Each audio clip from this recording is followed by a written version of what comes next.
Hej,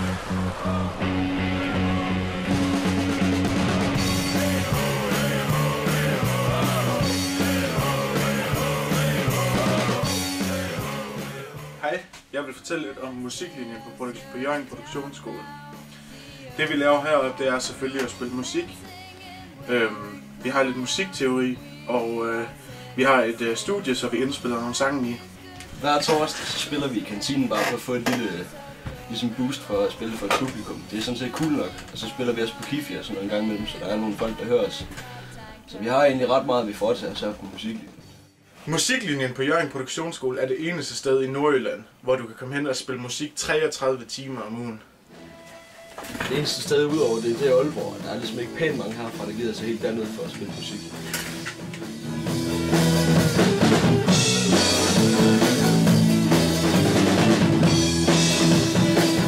Jeg tror også, vi tager en tur ned i byen og snakke med nogle gamle elever.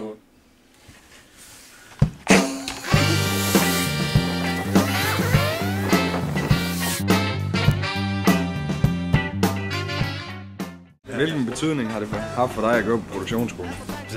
Det har betydet, at jeg har fået en masse nye kammerater, jeg har fået udvidet min musikhorisont helt vildt meget, og jeg har lavet det, jeg godt kunne lide, i stedet for at bare sidde derhjemme og sidde og slag, så jeg kom ud blandt nogle gode mennesker. Jeg tog mig faktisk rigtig meget sammen, efter jeg startede ud med musik. Meget faktisk. For mig der har det haft en kæmpe stor betydning at gå på musiklinjen, fordi det var sådan set det, der var katalysator for, at jeg fik lettet røven og kom i gang igen med at lave noget i det hele taget. Jeg fik noget at stå op til om morgenen. Ja, det har sådan set været skyld i, at jeg har kunnet tage mig sammen og så få taget en uddannelse.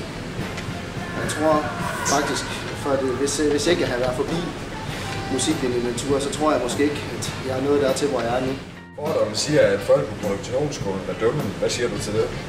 Jamen altså, at folk de er dumme. Jamen altså, mens jeg er gået her, der er jeg personligt der har jeg høstet et utal af 12-taller i både engelsk og dansk og alt muligt andet. Så den fordom, den kan folk sådan set tage og gøre med, hvad de har lyst til. Der er en grund til, det er en fordom og ikke en konklusion. Det synes jeg ikke, det er. Det er det sgu da ikke. Det er derfor, han går. Det synes jeg faktisk ikke, det er. Jeg siger, det er dem, der er dumme. De aner ikke en kæft om det. Det er bare fordom. Altså jo, det er jo produktionsskolen, det er også et sted for folk, der har det svært med at begå sig og finde ud af, hvad fanden det er, de vil. Så selvfølgelig vil der jo altid være det, men det kan jeg love dig for, det er der sikkert også her. Nogle må jo tænke, der er nogle værre tarter. Men det er fordi, de ikke har været derude og set, hvordan det foregår.